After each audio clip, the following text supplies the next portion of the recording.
जय श्री कृष्णा दोस्तों, कैसे हैं आप लोग। मैं आशा करता हूं कि आप सभी लोग अच्छे होंगे। भगवान श्री हरि की कृपा आप लोगों पर सदा बनी रहे। तो दोस्तों, आज की वीडियो हम बिना देर किए शुरू करते हैं। दोस्तों, भगवान विष्णु ने द्वापर युग में कृष्ण अवतार लिया था। यूँ तो कृष्ण की कई लीलाएं मशहूर हैं। उनकी लीलाएं हमेशा ही सबका मन मोह लिया करती थी। लेकिन भगवान कृष्ण के बारे में 8 ऐसी चमत्कारी और अनोखी बातें हैं जिन्हें जानकर आप हैरान रह जाएंगे। आइए जानते हैं श्री कृष्ण के जीवन से जुड़ी वह 8 खास बातें। दोस्तों, जब भगवान श्री कृष्ण ने अवतार लिया था, उससे पहले ही उन्होंने चमत्कार दिखा दिया था। अपने जन्म से पहले ही वह चतुर्भुज रूप में देवकी और वासुदेव के सामने प्रकट हुए थे।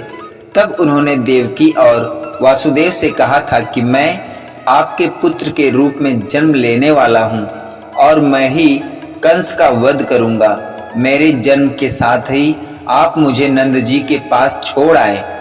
तब वासुदेव और देवकी ने उनसे बालक रूप में प्रकट होने का आग्रह किया और कृष्ण बालक रूप धारण कर माता की गोद में आ गए। श्री कृष्ण ने जैसे ही अवतार लिया, इन्होंने अपने माता पिता की यादों को भुला दिया। वासुदेव और देवकी को यह याद ही नहीं रहा कि भगवान ने उन्हें चतुर्भुज रूप में दर्शन दिया है और कृष्ण भगवान के अवतार हैं। अपनी माया से श्री कृष्ण ने कंस के सैनिकों को अचेत कर दिया।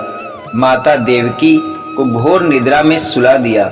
वासुदेव जी श्री कृष्ण की प्रेरणा से अर्धचेतन अवस्था में बाल कृष्ण को लेकर नंदगांव पहुंच गए और वहां नंदराय के पास बालक श्री कृष्ण को सौंपकर वासुदेव जी कंस के कारागृह में लौट आए। लेकिन इन सभी घटनाओं का स्मरण वासुदेव को नहीं रहा। जब वासुदेव जी भगवान कृष्ण को लेकर नंद जी के पास जा रहे थे, तब खूब बरसात हो रही थी। इस दौरान उन्होंने यमुना नदी पार की। यमुना का पानी लगातार बढ़ता ही जा रहा था। तब वासुदेव जी ने उस टोकरी को अपने सिर पर रख लिया जिसमें वह भगवान कृष्ण को लेकर जा रहे थे। यमुना को भगवान के अवतार के विषय में जानकारी पहले से थी और वह कृष्ण के चरणों का स्पर्श करना चाहती थी। इसलिए यमुना का पानी लगातार ऊपर बढ़ रहा था। जैसे ही यमुना ने श्री कृष्ण के पैरों को स्पर्श किया, वैसे ही पानी कम होने लगा। इस तरह यमुना जी ने सबसे पहले श्री कृष्ण जी के पैरों को छुआ था। पूर्व जन्म में भी माता देवकी भगवान श्री कृष्ण की मैया थी। ऐसी मान्यता है कि पूर्व जन्म में देवकी कौशल्या और भगवान कृष्ण राम थे। वहीं द्वापर युग में माता कैकेयी मैया यशोदा थी। दरअसल माता कैकेयी ने भगवान राम को वनवास तो भेज दिया, लेकिन बाद में उन्होंने इसका बहुत अफसोस हुआ और जब भगवान राम अयोध्या लौटकर आए तो माता कैकेयी ने भगवान राम से कहा कि अगले जन्म में मैं तुम्हारी माता बनूं और मुझे तुम्हारे मातृत्व का सुख मिले। इसलिए भगवान कृष्ण का जन्म तो देवकी से हुआ, लेकिन लालन पालन माता यशोदा ने किया और संसार में श्री कृष्ण की मैया के रूप में इन्हें ही लोग जानते हैं।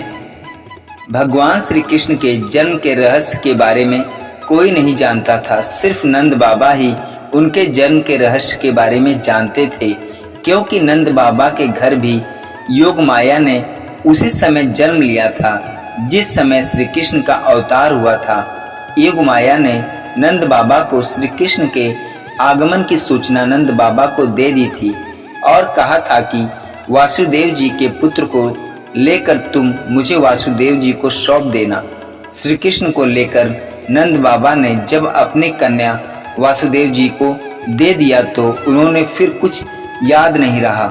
जब श्री कृष्ण का जन्म हुआ था, उस रात को कई बच्चों का जन्म हुआ था। कंस को जब यह पता चला कि देवकी ने 8वीं संतान को जन्म दिया है और वह बालक नहीं कन्या है, तो उसे हैरानी हुई। फिर भी मृत्यु भय से भयभीत कंस उस कन्या को भी मारना चाहता और उसने एक बड़ी चट्टान पर कन्या को पटक दिया, लेकिन कन्या चट्टान पर गिरने की बजाय आकाश में उड़ चल गई और अष्टभुजाओं वाली देवी के रूप में प्रकट हो गई। देवी ने कहा कि तुम्हारे मारने वाला तो कोई और है और वह जन्म ले चुका है।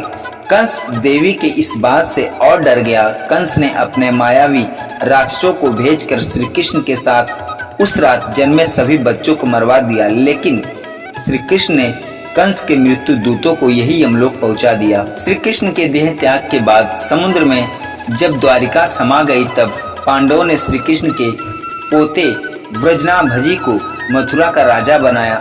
राजा ब्रजनाभाजी ने यहाँ पर श्री कृष्ण की स्मृति के कई मंदिर का निर्माण करवाया। मथुरा की जन्मभूमि मंदिर में एक ऊंचा चबूतरा है। कहते हैं जिस स्थान पर यह चबूतरा है वहीं पर भगवान श्री कृष्ण का अवतार हुआ था।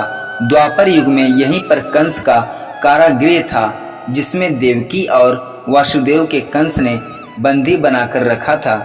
दोस्तों, ये थी भगवान श्री कृष्ण से जुड़ी अनोखी 8 बातें। तो दोस्तों, ये वीडियो कैसी लगी कमेंट में जरूर बताइएगा और भगवान श्री कृष्ण के लिए चैनल को लाइक शेयर सब्सक्राइब जरूर कर दीजिएगा। पूरा वीडियो देखने और सुनने के लिए धन्यवाद।